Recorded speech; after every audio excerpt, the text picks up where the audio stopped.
You know, history can be really interesting when you can reach out and touch it.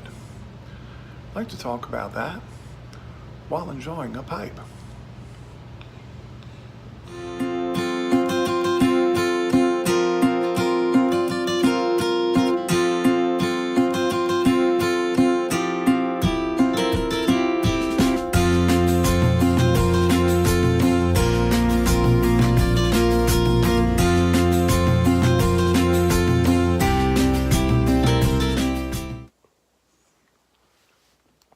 Howdy, y'all.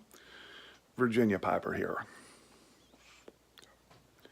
In an earlier video, I discussed how I never really enjoyed memorizing names, dates, and places in history classes,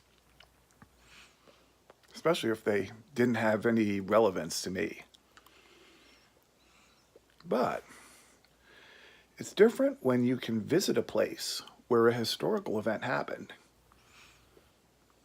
And for me, it's even better if I can touch a piece of history. See, I'm a tactile person, which might explain the allure of pipe smoking for me. The feeling of the bowl in my hand. And of course, that differs from pipe to pipe, making each a unique experience. Now, whenever I visited a monument or a famous building, I found myself just not being able to resist touching it, hoping to take the memory in. It's a good thing that museums have barriers set up to prevent visitors like me from handling ancient artifacts that they have on display, or my fingerprints would likely be all over them.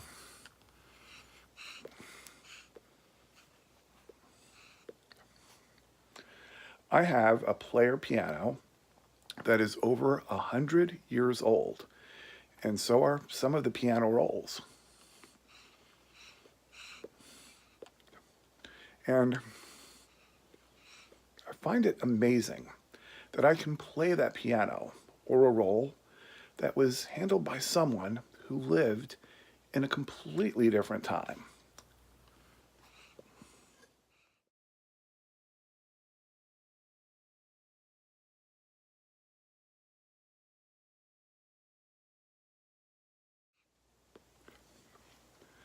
I even have sheet music that was printed in the 1800s.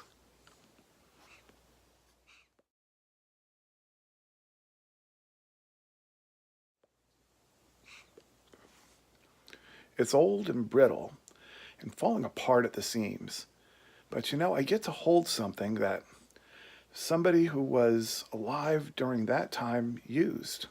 I mean, this was when people didn't have electricity. Many of them used outhouses.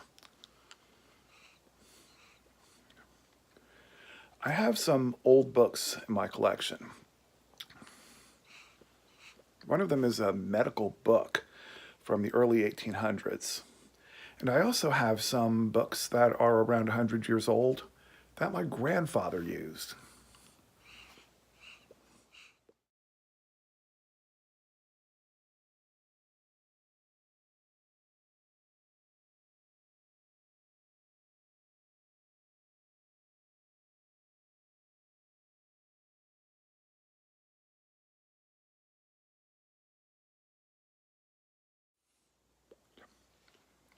We'll explore these books in some future videos. So if you're interested, stay tuned to this channel.